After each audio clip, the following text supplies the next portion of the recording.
Welcome to another episode of the Sharkcast on litigation risks management, where we explore why businesses are so frequently sued and how to mitigate and navigate the dangers lurking in these risky waters.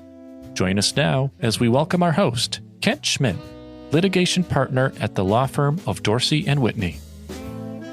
Welcome, Sharkcast listeners. I'm very glad you've joined us today for an interesting conversation on a matter that is pertinent to litigation management. One of the most critical steps in managing commercial litigation is addressing the topic of e-discovery. E-discovery is something that entails not just the production of documents in all types of formats of documents, including electronically stored information, but analyzing the documents, preparing for trial and depositions, figuring out where the gold mine is, and to be able to manage the entire process. That is to say, cases are sometimes won and lost over documents. And by extension, the winner, more often than not, in commercial litigation is the party that has a better handle on ESI and understanding where the documents are and how to use the documents effectively in litigation. So to help me unpack some of these concepts relative to ESI, I've invited two longtime friends and colleagues, Kate Johnson and Caroline Sweeney. First, I'll introduce Kate Johnson. Kate and I have had an opportunity to work together on complex litigation over the years. It's a pleasure to welcome you, not as a co-counsel in a case, but as a friend and a guest on the podcast. Welcome aboard, Kate. Thanks so much for inviting me. Thanks for being here. Caroline Sweeney I've also worked with her for many years, and I'm not going to try to summarize exactly what Caroline does, but I'm going to give you her title. Her title is Director of Knowledge Management and Innovation. Caroline, can you give us what we call an elevator pitch of what it is that you do at Dorsey in your capacity as Director of Knowledge Management and Innovation? Sure, I'm happy to. And thanks also for inviting me to participate in today's podcast. This is one of my favorite topics, as you know, so I'm eager to chat about it. I actually think of my position or my job as kind of having three integrated areas: helping attorneys and staff identify expertise and resources so that we can more efficiently and cost effectively deliver services to clients. Then there's the innovation piece, which has to do with evaluating, introducing, and even developing applications, innovative applications that enhance client service delivery. And then finally, there's the e-discovery functionality, which falls kind of under actually both of these umbrellas. And I have overall responsibility for our e-discovery services, which entails everything from working with clients and legal teams at preservation, legal hold, all the way through to trial presentation. So lots of familiarity in dealing with a lot of different types of data and e-discovery matters. So happy to talk more about that. Excellent. Well, that sounds like a lot falls under that August title of yours. Today, what we'd like to do is first get an overview of the sort of life cycle or the timeline, if you please, of the e-discovery process. Why don't we start with you, Caroline? How would you sort of divide the half dozen or so phases of an e-discovery process from the very beginning of the case until the case is finally over, either through trial or settlement? Sure. And actually, there's a very good visualization of this if you were to go to edrm.com, I believe it is, or .org. But the electronic discovery reference model, which really lays out what this process is. So you start, if you will, on the left-hand side of the EDRM, which is where we're doing identification and preservation and legal hold around potential data sources. And then it moves into the processing, early data assessment, review, and production of data, and then finally to the presentation and resolution of a matter. So that kind of gives you the very I would say, very high level, maybe in between, between production and trial presentation. You also have the stage where I would say the attorneys, because now so much of the document review is done by contract attorney reviewers, right? But when you get post-production, that's where I would say the legal team is really digging in and doing fact development and working with the document collection to really build out your case. And then, of course, the trial presentation piece of it. Thanks for that overview. So now another way in which document review and ESI has changed is it is often the case that the way these services are billed, the way clients pay for these services, is completely different than when we had 15 or 20 lawyers and paralegals at a client's offices, all billing by the hour. Generally speaking, what's the norm today in terms of billing for document review and ESI management? Well, I would say that there still is hourly billing, but the push has been to reduce that hourly billing rate from a law firm associate or paralegal to a lower contract attorney rate. What we also see in the industry, and is unique about what we do here at the firm, is that we'll bill on a per document basis. And what I think our clients appreciate about that is that provides predictability. So once we have gone through that collection, processing, early data analysis stage, and we have identified, okay, this is the corpus of documents that we're actually going to be reviewing, the client has an understanding of these are our per document costs. And that predictability is something that I think is very much appreciated. So we see the per document pricing out in the market as well. And you really couldn't do that with a hard copy document review. You can do that with electronic documents. So yeah, it's definitely more challenging. But even nowadays, you would typically take all that hard copy, to the extent that it even exists still, and turn it into electronic so that you can leverage the technology in these review platforms to facilitate the review process. And then that can lend itself to the per document pricing at that point. very good. Kate, you had something to add? I was going to add that I have found that clients really appreciate, with the per document pricing, being able to give them a maximum spend once we know the total number of documents that we're going to have to review. There are a lot of things that we can do, and I'm sure we'll talk about, to reduce the total number of documents that we have to review. But if we know the maximum number of documents, we can give them a cap or the maximum we expect to spend, and there's an opportunity to improve that rather than having a surprise when the review ends. Kate, you're one who manages large volume document review projects and also has the first line of communication with the in-house counsel who is concerned about the process, but also concerned about the bottom line and how much it's going to cost. What are some ways in which you can give the client predictability and guidance on how to view the cost of ESI? Sure. So it really depends on what the project we're doing consists of and what we know about the documents. But in a standard litigated matter, we generally will know the maximum number of documents that we need to review based on the number of documents we've collected. And we can further refine that understanding through early data assessment and other techniques to get an understanding of how many documents we think we're going to have to review.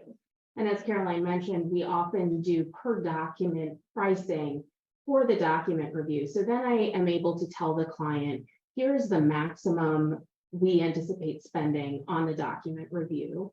We can improve on that by using various techniques to limit the number of documents we actually have to review at the end of the day, but it's not going to go above this number. And that's a level of predictability that can be really helpful to clients as they're thinking about what they're going to spend on the litigation and how it's going to affect their bottom line.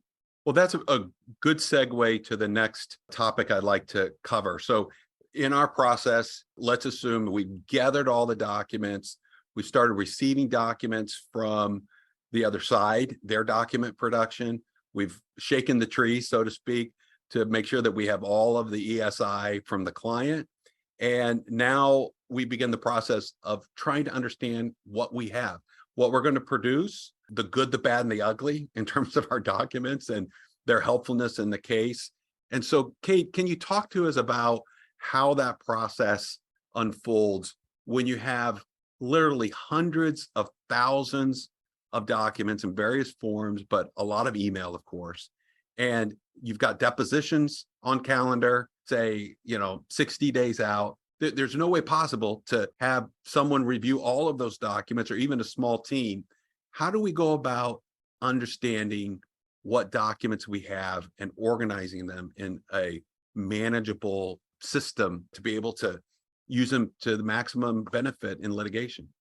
Sure. So I think the thing that comes to mind for most people first is using search terms. And using search terms is a very accepted way of managing documents. We've been using search terms as long as we've been doing electronic discovery, I think. And there are a lot of tools that help you develop good search terms. So you can do sampling and use various tools to make sure that you're using search terms that get you to the kinds of documents that you want. There are limitations to search terms, though. They don't always find the kind of context that you're looking for. People talk about things in unusual ways sometimes. So there are other tools that we can use as well that kind of fall into the realm of what we call technology-assisted review. And so that can look like actual predictive coding, where the computer tells you, I think these documents are responsive or meet some other criteria that you're coding on, or it can be something a little less certain, I suppose, in terms of using algorithms to help you identify likely responsive documents that you're then actually reviewing, but the computer is helping you pull those documents to the front of your review. So you don't spend 2 months reviewing documents and then at the end of your review, find the documents that actually matter. The goal is to bring them to the front of the review so that you see them early. And there are a number of ways to get to that point, but the tools are very effective at finding documents that you might be interested in based on similar documents that you've coded and identified to the tool. You can also utilize things like concept clustering. So once you start to locate the documents that are important, you can then have other documents in the population that you haven't looked on or that haven't hit on search terms to figure out, are we leaving documents behind, or are there other documents that are also responsive based on the conceptual content of the documents. And Kate was referencing the technology assisted review. So there's a number of other types of tools we can use, things like email threading, where you might have a series of emails where there's a lot of back and forth between people, and you can identify those and only review the most complete version of those emails, which can have a pretty dramatic effect on your document population. So there's a number, besides search terms and the predictive type of technology that Kate was mentioning and email threading, there's a number of different tools that you can utilize to really narrow your population for review. How often do you see parties exchanging search terms in terms of their search for responsive documents? Is that, in your experience, becoming more of the norm, increasing a likelihood that that's something that the court will require or other parties will insist upon? In our experience, that is very standard, very typical, that there's that transparency in terms of these are the search terms, and sometimes even exchanging, these are the number of documents that hit on those particular terms. And then that opens the way for further negotiation in terms of, this particular search term is bringing back thousands of documents, and we might be able to refine it, or we've sampled and we know that it's bringing back non-responsive content. Can we drop it? So, and courts are very supportive of that transparency. Wouldn't you agree, Kate? That's right. And I, in my litigated matters, have any number of ways that we handle search terms. I don't like negotiating search terms. I would rather tell opposing counsel, these are the search terms we used. If there are additional search terms you would like, let us know, and we will look at those and see if we agree, as opposed to going back and forth to trying to reach agreement on what those search terms should be, which can be a protracted process that often doesn't come to a good result in terms of the effectiveness of the terms. But I think the Sedona conference really promotes the idea of cooperative discovery. And my experience has been the more that you can communicate openly with opposing counsel about the foundational aspects of how you're getting them documents, the more you can avoid disputes down the line and discovery motions on issues that could have been resolved through cooperation and negotiation. And avoid having a judge intervene and say, dictate, these are the search terms that you will use. That can also come back to kind of haunt you, I think. Sure.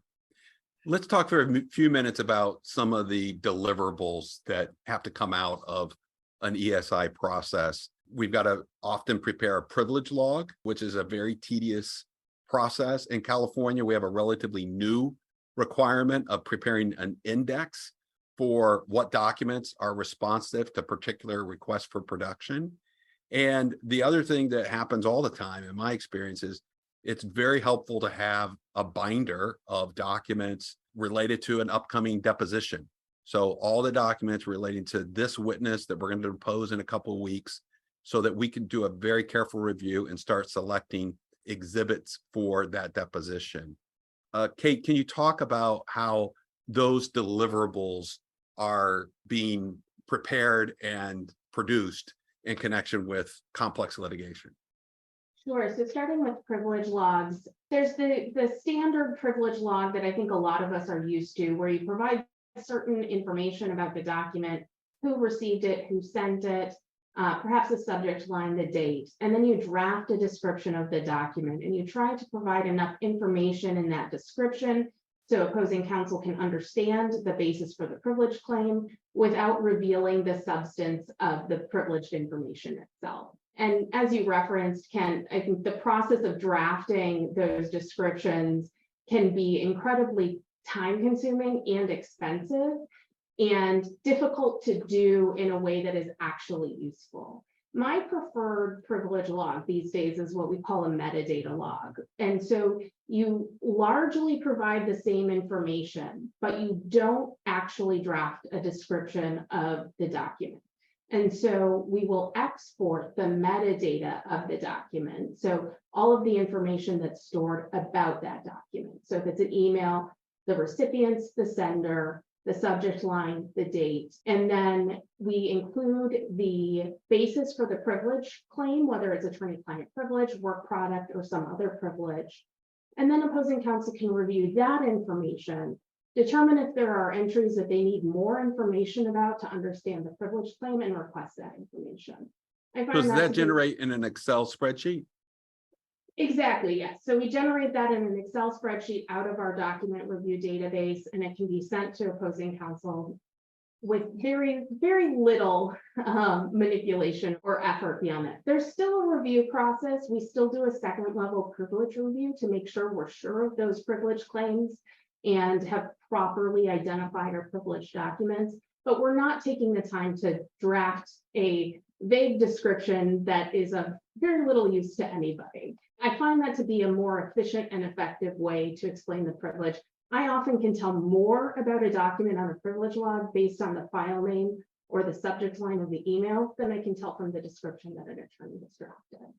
We're seeing those become fairly commonplace and actually being addressed in kind of the ESI protocols that parties might exchange on how they're going to conduct discovery, e-discovery, and it's becoming a standard piece of those ESI protocols to utilize the metadata privilege log.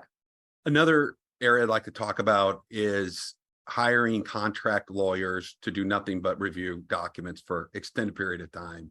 That's become the norm for super high volume document productions. I've been on a number of cases where we've had a team of contract attorneys brought in for that purpose.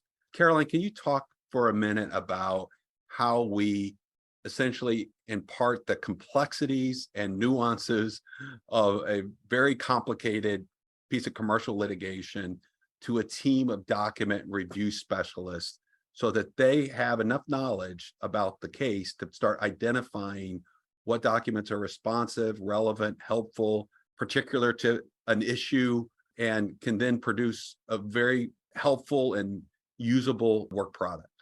Absolutely. So it's really all about project management. So as you alluded to earlier, one of the things that we require is to have the CATE or the lead attorney on the project or on the matter draft a protocol, a review protocol, giving some background on the case, explaining who the parties are, the timelines, the issues, and then defining these are the categories of information we're going to be looking for. So typically, of course, is this document responsive or non-responsive? Is the document privileged or not privileged? And going through and giving the documenting for the reviewers the criteria around those different categories of information that they're going to be looking for or tagging documents for.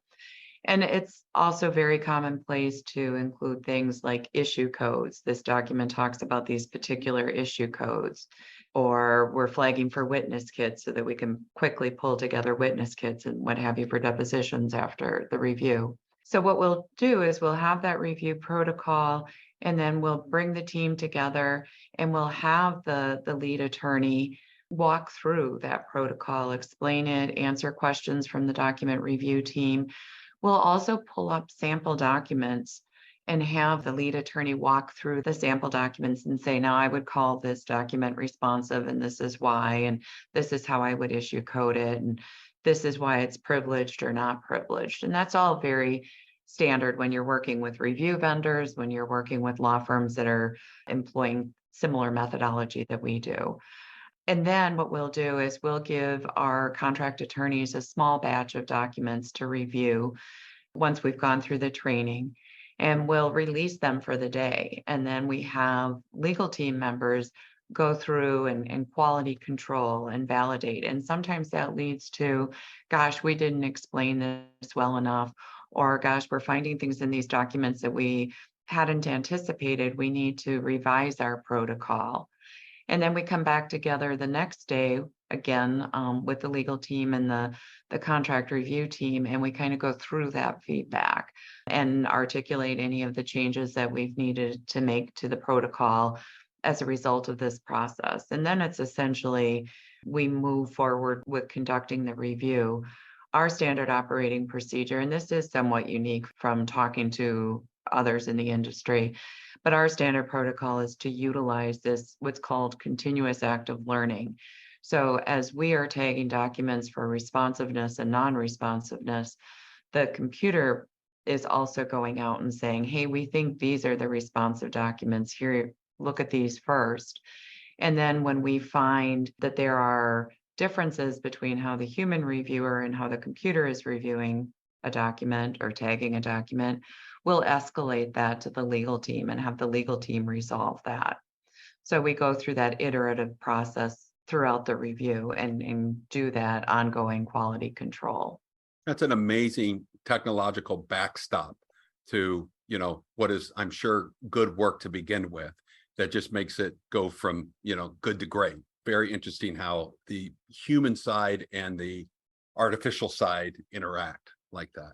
Well, and I think that's so important to having a defensible process, right? Because that way the legal team really does have oversight in terms of how the review is being conducted, what we're seeing in the review, and understanding we're able to quickly escalate key documents, have them confirm key documents.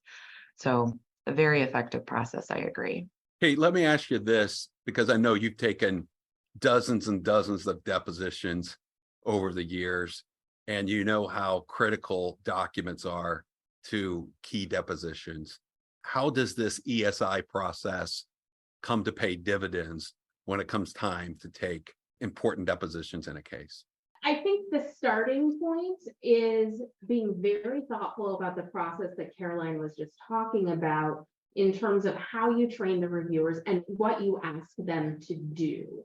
Issue codes that you give them to apply, or witness kit codes that you give them to apply. You can set yourself up for the next stages of the case in your initial document review for the case by thinking through what you are going to need and coding for those things in the first instance. And then you can use the coding that has been applied to find the key important documents, the documents that you can confront a witness with and get them to admit something that their employer does not want them to admit.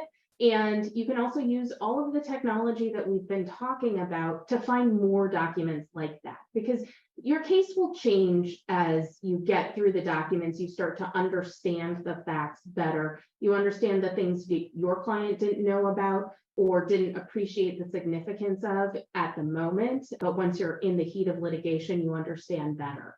If you have a number of documents that are useful or important, you can leverage the technology options to locate other documents that are similar to that. In addition to just kind of standard looking at the documents that were in that person's possession. Sometimes it's a small enough number of documents that you can look at all of them. It usually isn't. And so that's when you're looking to use the technology to help you do that. And it can be very difficult to sort through the number of documents that we see in a lot of our litigated matters. But thoughtful planning at the start puts you in a good position to do that. I was just going to say, I think so often we're in a hurry we've got to get this review going, and people don't take that time up front to really think through strategically how they can leverage the technology, how they can familiarize themselves and write a better protocol. And that's so important to the process.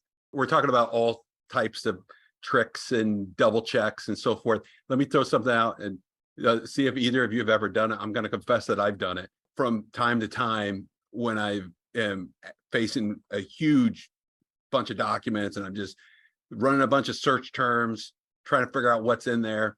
Every once in a while, I'll just throw in a bunch of profanity in the search request. And you know what? It's paid off. Here's the logic behind it. Sometimes when people are using profanity, it's when they're really mad or upset about something.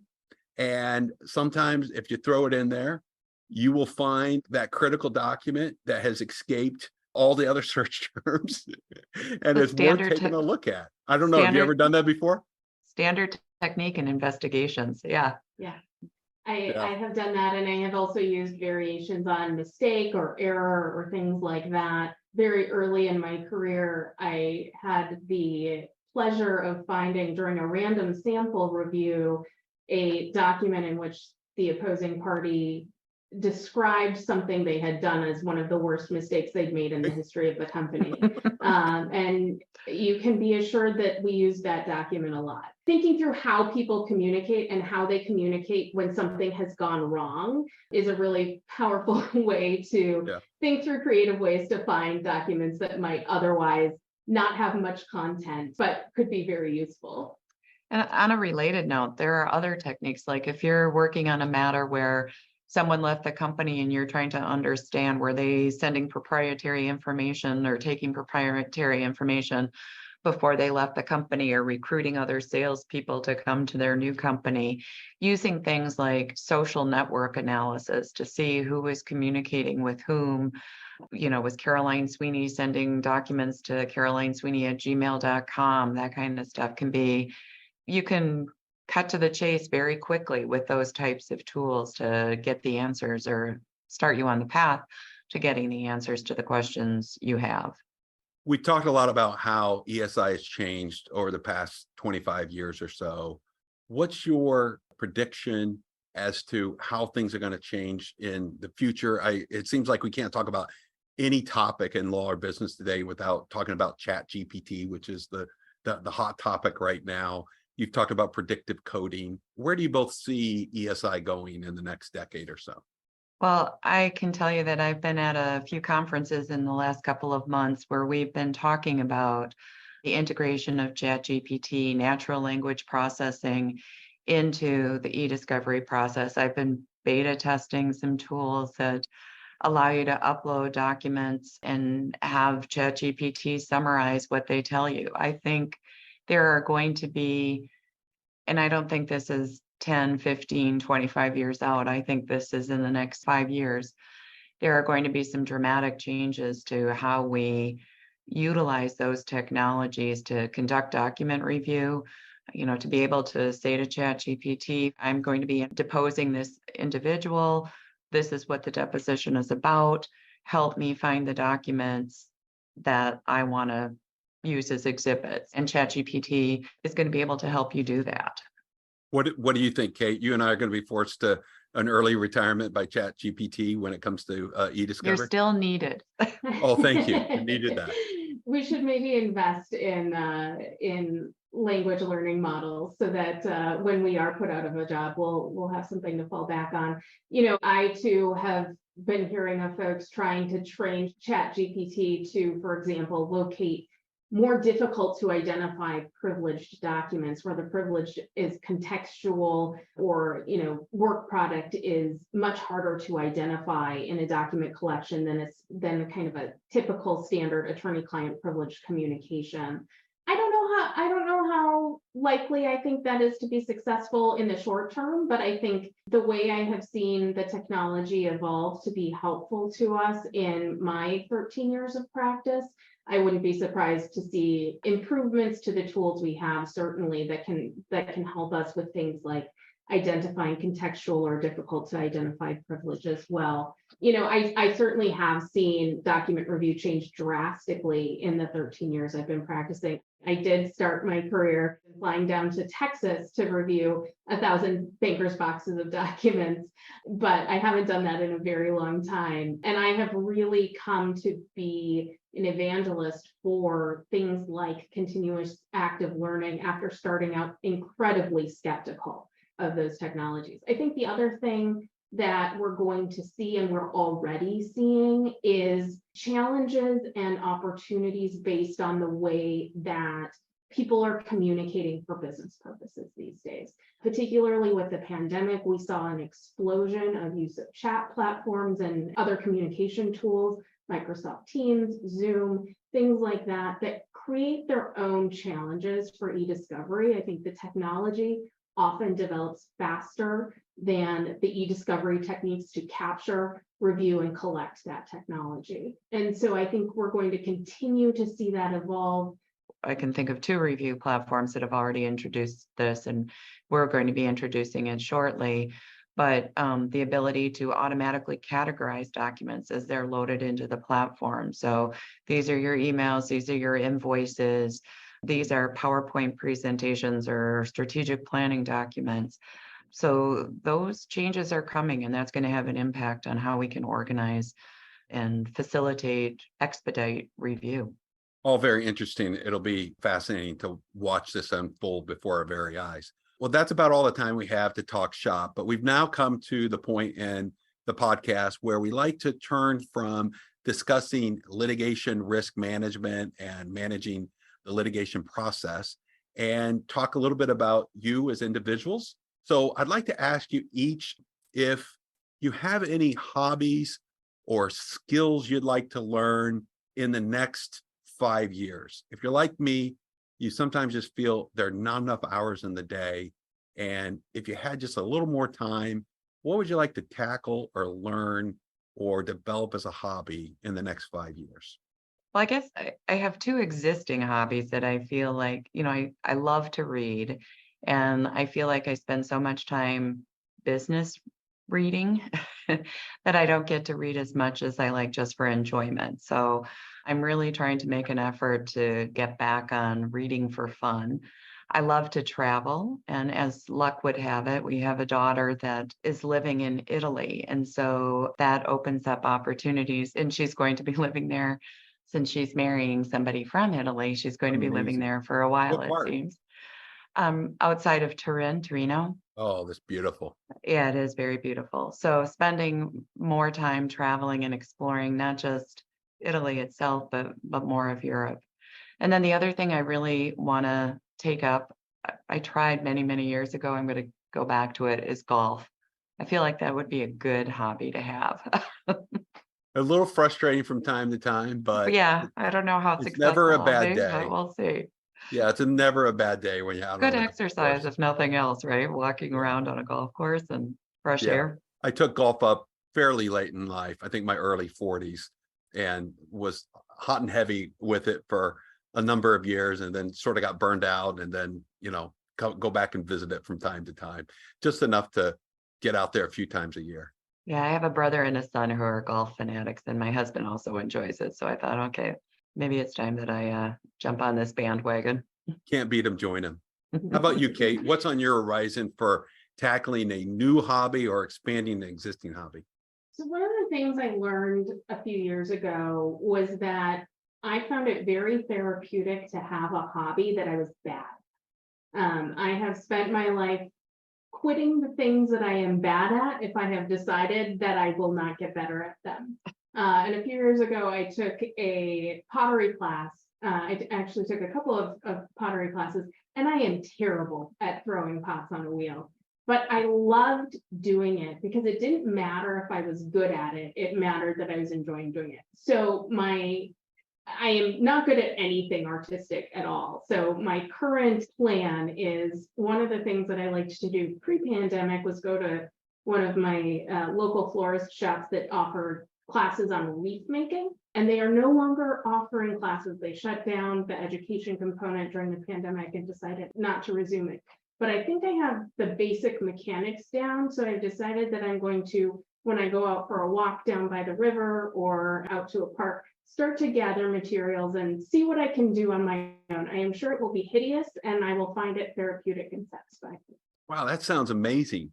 So not just wreath making, but sourcing the original materials, not going to some store to buy the materials, but sourcing them yourself. That's pretty cool. That's my theory, is that maybe it will help me get out and go for a nice scenic walk more frequently. We'll see how long I keep it up though. Well, going back to what Caroline said, I think I can't remember who was it said that golf is a walk ruined. So if sourcing for your wreath, I guess is a walk with even a greater purpose. So there you go. That's great. Well, that's all the time we have for today. Returning once again to our topic of managing ESI, let me ask you both to give really the last word. What's the one takeaway that you'd like the SharkCast listeners to hear about ESI? I think from my perspective, early planning is the key to success, whether it is internally for a company planning how they're going to manage their data, or whether it's at the start of a litigation planning how you're going to handle your document review. That early planning pays off a great deal at the end of the day. And I would say it's probably education, making sure that you're educated on what the options are, what the technology is, how you can apply that so that you can effectively manage an e-discovery project. Caroline, Kate, thank you for joining us today. I enjoyed the conversation from beginning to end and look forward to continue to work with you on various ESI and complex litigation matters in the coming days. Likewise. That's all the time we have for today. Thank you for listening. I'm indebted to the extraordinary team at Dorsey for making this podcast and episode possible. For resources on this and other litigation risks, go to litigationrisks.com, where more information can be found, including a book on managing litigation risks, written by yours truly. Until next time, my friends, this is yet another reminder that there are a lot of sharks swimming out there in the murky waters, so swim safely. This podcast is not legal advice and does not establish an attorney-client relationship or create any duty of Dorsey Whitney LLP or those appearing in this podcast to anyone. Although we try to assure that the content of this podcast is accurate, comprehensive, and reflects current legal developments, we do not warrant or guarantee those things. The opinions expressed in this podcast are the opinions of those appearing in the podcast only, and not those of Dorsey & Whitney. This podcast is considered attorney advertising under the applicable rules of certain states.